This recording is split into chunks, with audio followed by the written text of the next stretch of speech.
حضرت عائشہ رضی اللہ عنہا نے دیکھا کہ حضور صلی اللہ علیہ وسلم بہت خوش ہیں. عرض کی اللہ کے رسول میرے لیے دعا فرما. آپ نے دعا کی اللہ عائشہ کے گناہوں کو معاف فرما، اگلے پچھلے ظاہری پوشیدہ اللہ عائشہ کی مغفرت فرما. حضرت عائشہ رضی اللہ عنہا بہت خوش ہوئی. آپ نے فرمایا کہ ایسرو کی دعائی، عائشہ میری دعا بہت پسند آئی؟ عرض کیا جی ہاں، آپ نے میرے لیے مغفرت کی دعا مانگی، میں اس لیے خوش ہو رہی ہوں. آپ نے فرمایا عائشہ اللہ کی قسم میں یہ دعا اپنی امت کے لیے ہر نماز میں مانگتا ہوں. ہاں یہ نبی کا غم، یہ نبی کا غم. ہاں ہم مسلمان ہیں، ہم حضرت محمد مصطفیٰ صلی اللہ علیہ وسلم کی امتی ہیں. قیامت تک کوئی نبی نہیں. اب ہمارا کام اللہ کا دین دنیا میں زندہ ہو، اللہ کا کلمہ بلند ہو، سارے انسانوں کو ہدایت ملے، سارے انسان جہنم سے بچیں، سارے انسان جنت میں چلے جائیں. یہ ہے ہماری ذمہ داری. اجتماع کس لیے بھائی؟ کوئی میلہ تھوڑا ہے. کہیں اجتماع ہوتا ہے نا کہیں، تو باہر سے لوگ گزرتے ہیں، وہ رش دیکھتے ہیں تو وہ آپس میں باتیں کرتے ہیں. مولویوں کا میلہ لگا ہے. کیا لگا مولویوں کا؟ اے بھائی اجتماع کس لیے؟ یہ تو بہانہ ہے. چلو بھائی اجتماع، چلو بھائی آؤ بھائی. اصل بات ہم اپنی حیثیت کو پہچانیں، اپنی ذمہ داری کو پہچانیں. یہ بڑی قیمتی زندگی، یہ دوبارہ ملنی کوئی نہیں. یہ آج کا دن گزر گیا، یہ دوبارہ لوٹ کر. یہ بوڑھے حضرات بڑی عمر والے سفید بالوں والے بیٹھے ہیں. اب اگر یہ چاہیں کہ جوانی لوٹ آئے، بولو بھائی، تو لوٹ نہ. زندگی کو غنیمت سمجھو. کس سے پہلے؟ حضور صلی اللہ علیہ وسلم فرما رہے ہیں ہر وقت ہمارے سامنے یہ حدیث، ہماری نظروں کے سامنے، آنکھوں کے سامنے، دل دماغ پہ ہمارے یہ کیا ہو، اس کا استحضار ہو کہ آپ فرما رہے ہیں کہ زندگی کو غنیمت سمجھو. کس سے پہلے؟ کتنے ہمارے بعد پیدا ہوئے، ہم سے پہلے مر بھی گئے. ہاں ہم سے زیادہ صحت مند تھے، ہم سے زیادہ طاقتور تھے، مر گئے. ہم ابھی زندہ ہیں. دو صحابی مسلمان ہوئے، اکٹھے مسلمان ہوئے. ایک ان میں سے شہید ہو گئے اور دوسرے صحابی 1 سال بعد تبھی فوت ہو گئے. ہاں تو کسی نے دونوں کو خواب میں دیکھا تو وہ جو 1 سال بعد فوت ہوئے تھے وہ جنت میں پہلے داخل ہو گئے. تو آپ کے پاس حاضر ہوئے اور اس خواب کی تعبیر پوچھی کہ حضور وہ تو شہید ہوئے تھے اور یہ تو 1 سال بعد فوت ہوئے ہیں، جنت میں یہ پہلے چلے گئے. آپ نے کیا فرمایا؟ ان کو 1 سال کی نمازیں، 1 سال کے روزے اور 1 سال کے اعمال کا موقع زیادہ نہیں مل گیا؟ زندگی کو غنیمت سمجھو بھائی. آپ فرما رہے ہیں مجھے آپ کو جوانی کو غنیمت سمجھو. کس سے پہلے؟ بڑھاپے. ابھی جوانی ہے، ہمت ہے، بڑا دین کا کام کر سکتے ہیں. پھر ایک وقت آئے گا کرنا چاہیں گے اور کر نہیں سکیں گے. ہاں ابھی کر سکتے ہیں اور کر نہیں رہے، پھر ایک وقت آئے گا کرنا چاہیں گے اور کر نہیں سکیں گے. تیسری بات فرمائی صحت کو غنیمت سمجھو. کس سے پہلے؟ یا اللہ کتنی بڑی نعمت ہے. ہاتھ ٹھیک ہیں، پاؤں ٹھیک ہیں، آنکھیں ٹھیک ہیں، دل صحیح ہے، جگر رگیں ہڈیاں جوڑ. کتنے لوگ ہیں 2 سال سے ہسپتال پڑے ہوئے، 3 سال سے بستر پہ پڑے ہوئے، 4 سال سے ہاتھ نہیں ہلا سکتے، پاؤں نہیں ہلا سکتے. سانس بھی مشینوں پہ چل رہا ہے. صحت کی قدر. ہاں ایک ساتھی کہنے لگے ایک جگہ گئے گشت کرنے، تو جو ساتھی اندر سے نکلا نا، اس نے کہا بھی آپ ذرا گھر میں میرے گھر میں اندر تشریف لے آئیں. اندر چلے گئے تو بیڈ پہ نا ایک آدمی، ایک نوجوان بیڈ پہ پڑا ہوا ہے. اس کے دونوں ہاتھ بھی نہیں ہیں بازوؤں سے، اور دونوں ٹانگیں بھی نہیں ہیں، اور گنگا بھی ہے، بہرا بھی ہے، نابینا بھی ہے. یا اللہ. انہوں نے کہا یہ میرا بیٹا ہے اور یہ 22 سال کا ہے. ہاں مخصوص طریقے سے ہلتا ہے تو پتہ لگتا ہے بھوک لگی ہے، کچھ کھلا دیتے ہیں. مخصوص طریقے سے ہلتا ہے تو پتہ لگتا ہے اس کو پیشاب وغیرہ کی حاجت ہے، اس کو حاجت کروا دیتے ہیں. پر یہ اس کی زندگی ہے اور یہ ہماری ڈیوٹی ہے، اور یہ کب تک رہے گی اللہ جانے کب تک رہے. ہاتھ نعمت ہیں. صحت کو غنیمت سمجھے. اللہ کے نبی فرما رہے ہیں کس سے پہلے؟ بیماری سے. فراغت کو غنیمت سمجھے. کس سے پہلے مشغولیات. ایک ہوتا ہے بناوٹی مشغولیت، ہاں میں بڑا مصروف ہوں، ہو توبہ توبہ توبہ. جسے دیکھو کیا کہتا ہے میں بڑا. ایک جماعت کیا نام ہے گئی نا سروزے پہ، تو اس میں تھے ایک بریگیڈیئر صاحب اور پہلا سروزہ تھا بریگیڈیئر صاحب کا. وہ جو رہبر تھا نا وہ بھی اتنا سیدھا آدمی کہ وہ بریگیڈیئر صاحب کو پہلا گشت اور لے گیا پتہ کدھر؟ موچی کے پاس. موچی، ہاں. اب وہ موچی بیٹھا ہوا تھا، اس نے دیکھا کہ یہ مسجد سے نکل کر آ رہے ہیں میری طرف، ٹوپیاں پہنی ہوئی ہیں انہوں نے، اب یہ کوئی میرے سے بات کریں گے تبلیغ کی. وہ فارغ بیٹھا ہوا تھا لیکن جب اس نے دیکھا نا میری طرف آ رہے ہیں تو اس نے ہتھوڑی اٹھائی اور کوئی چیز اٹھائی اور ٹک ٹک ٹک شروع کر دی، گویا کہ میں بڑا مصروف ہوں. اب جب یہ گئے بریگیڈیئر صاحب نے کہا السلام علیکم، اس نے کہا میں تمہیں فارغ نظر آتا ہوں؟ تم تو فارغ لوگ ہو، تمہیں تو کام ہی کوئی نہیں، چلو بھاگو یہاں سے. میں تمہیں کیا نظر آتا ہوں؟ فارغ نظر آتا ہوں. ایک ہے بناوٹی مصروفیت، ایک ہے واقعی مصروفیت. تو فراغت کو غنیمت سمجھو، کس سے پہلے؟ مشغولیت. اور پانچویں بات فرمائی خوشحالی کو غنیمت سمجھو بدحالی سے پہلے. خوشحالی، آسانیاں، سہولتیں ہیں، ہاں اس کو غنیمت سمجھو.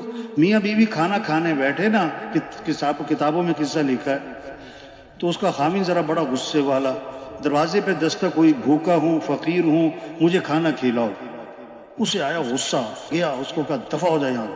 وہ برا بھلا کہا اور اس کو جناب ڈانٹ ڈپٹ کے بھگا دیا. بس اللہ کی شان، کاروبار تباہ ہو گیا، میاں بیوی میں ناچاکی اور طلاق ہو گئی.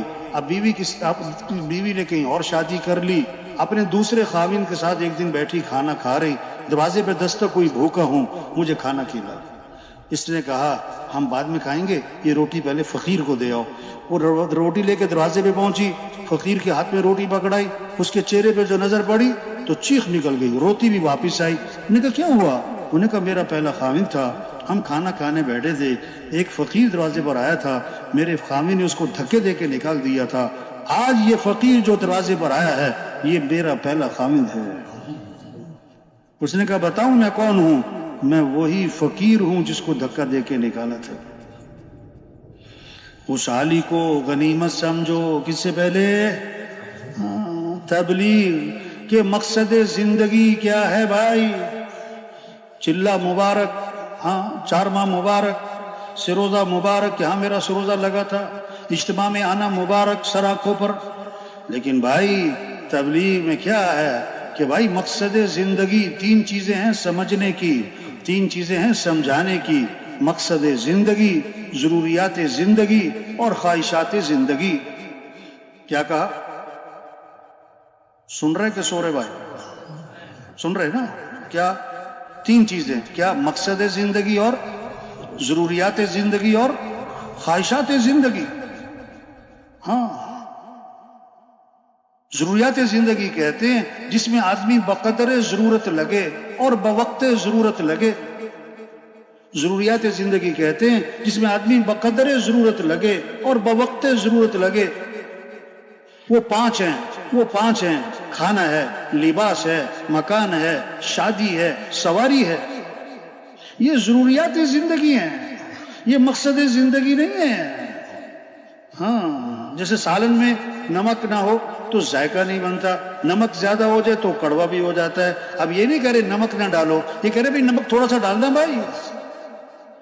یہ نہیں کہہ رہے ضروریات زندگی میں مت لگو، لیکن ضروریات زندگی میں بقدر ضرورت لگنا، بوقت ضرورت لگنا.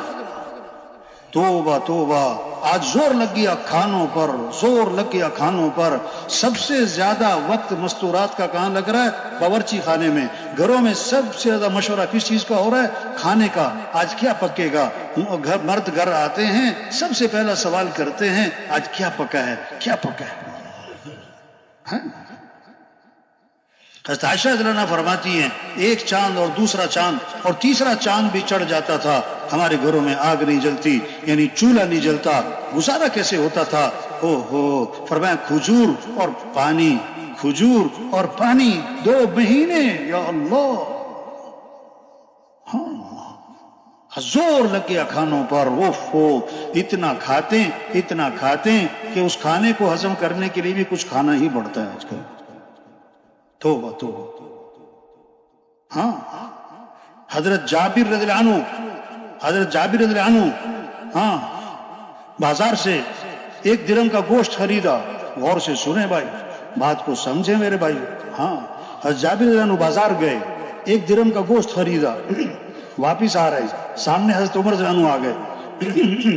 حضرت عمر رضی اللہ عنہ کا زمانہ ہے. تو حضرت عمر رضی اللہ عنہ نے فرمایا کہ یہ کیا ہے تمہارے ہاتھ میں، کیا لائے ہو؟ کہ 1 درہم کا گوشت ہے، 1 درہم کا گوشت خریدا ہے. کیوں؟ کہ گھر والوں کا گوشت کھانے کو دل چاہ رہا تھا. گھر والوں کا گوشت کھانے کو دل چاہ رہا تھا. حضرت عمر رضی اللہ عنہ نے فرمایا اچھا گھر والوں کا گوشت کھانے کو دل چاہ رہا تھا. حضرت جابر رضی اللہ عنہ حضرت عمر رضی اللہ عنہ کا منہ دیکھ رہے ہیں. پھر فرمایا اچھا گھر والوں کا گوشت کھانے کو دل چاہ رہا تھا. پھر فرمایا گھر والوں کا گوشت کھانے کو دل چاہ رہا تھا. آگے حضرت جابر رضی اللہ عنہ فرماتے ہیں کہ حضرت عمر رضی اللہ عنہ نے یہ بات اتنی دفعہ دہرائی کہ میں دل میں کہہ رہا تھا کاش میرا درہم کہیں گم ہو جاتا یا حضرت عمر سے میرا آمنا سامنا نہ ہوتا. بیٹے کے گھر گئے، حضرت عمر رضی اللہ عنہ بیٹے کے گھر گئے تو بیٹے نے گوشت پکایا ہوا. پوچھا کہ یہ گوشت کیوں پکایا؟ جواب دیا گوشت کھانے کو دل چاہ رہا تھا. حضرت عمر رضی اللہ عنہ نے فرمایا کفا بالمرء سرفا ان یاکل کل ما اشتهت نفسه. آدمی کے فضول خرچ ہونے کے لیے یہ کافی ہے کہ جو جی چاہے کھانا شروع کر دے. ہاں زور لگ گیا کھانوں پر، توبہ توبہ توبہ. دوسرا زور لگ گیا کپڑوں پر. حضرت عمر رضی اللہ عنہ امیر المومنین ہیں اور خطبہ دے رہے ہیں اور منبر پر تشریف فرما ہیں اور صحابی فرماتے میں حضرت عمر رضی اللہ عنہ کے کپڑوں کے پیوند گن رہا تھا تو میں نے دیکھا کہ حضرت عمر رضی اللہ عنہ کے 12 پیوند لگے ہوئے تھے. ایک روایت میں 13 پیوند لگے ہوئے تھے اور بعض پیوند چمڑے کے تھے. کون؟ امیر المومنین. آپ نے فرمایا میرے بعد کوئی نبی ہوتا تو عمر ہوتا کہ عمر جس راستے پر جائے وہ شیطان وہ راستہ چھوڑ جائے. ہاں خط لکھ رہے ہیں حضرت عمر رضی اللہ عنہ، کس کے نام؟ دریا کے نام. ہاں آواز دے رہے ہیں. ہاں ہوا ان کی آواز کو لشکر تک پہنچا رہی ہے. کیوں؟ یہ کون تھے؟ ہاں کس سے بنائی؟ اللہ سے. کس کو ساتھ لیا؟ اللہ کو. ہاں آج زور لگ گیا کپڑوں پر. مستورات کو پہلی پریشانی یہ ہوتی ہے کہ الماری میں جگہ نہیں، اور دوسری پریشانی یہ ہوتی ہے کہ پہننے کو کپڑے بھی نہیں ہیں. تو الماری کس سے بھری ہوئی ہے؟ ہوا سے. نہیں، ڈیزائن کیا ہو گئے؟ پرانے. توبہ توبہ توبہ. ڈیزائن کیا ہو گئے؟ پرانے. یہ غلط جگہ زور لگ رہا ہے بھائیو، کپڑوں پر. تیسرا زور لگ گیا کس پر؟ تعمیرات پر. آپ نے فرمایا قیامت کی نشانی ہے یتطاولون فی البنیان، کہ اونچی عمارتیں، یہ بڑے بڑے پلازے، اللہ کے نبی ہمارے قیامت کی نشانی ہے. ایک صحابی ذرا اونچا مکان بنایا، اوپر ایک قبہ سا بنایا. آپ کا گزر ہوا، فرمایا یہ کس کا ہے؟ اللہ کے نبی نے دریافت کیا. اللہ کے نبی کا گزر ہوا، یہ کس کا ہے؟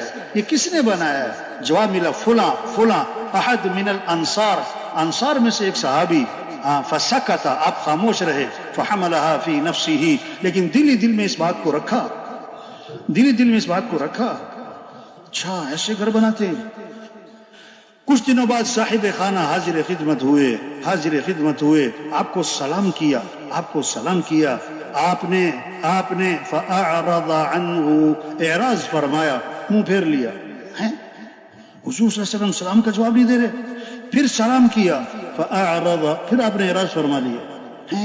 یہ کیا ہو گیا؟ پریشان صحابہ سے دریافت کیا کہ اللہ کے رسول مجھے سلام کا جواب نہیں دے رہے، کیا ہو رہا ہے؟ اس کو سارا قصہ سنایا کہ تمہارے گھر کے پاس سے گزرے تھے اور دریافت کیا تھا یہ کس کا ہے. واپس گئے. فہدمها حتی سواها بالارض، اس کو گرا دیا اور زمین کے برابر کر دیا، اور آ کر آپ کو نہیں سنایا؟ آپ کا دوبارہ کسی موقع پر گزر ہوا، فرمایا ما فعلت القبہ، وہ قبہ نما جو مکان تھا اس کا کیا بنا، وہ نظر نہیں آ رہا ہے۔ صحابہ نے ساری بات سنائی، اس پر آپ نے فرمایا کل بناء وبال على صاحبه الا ما لا،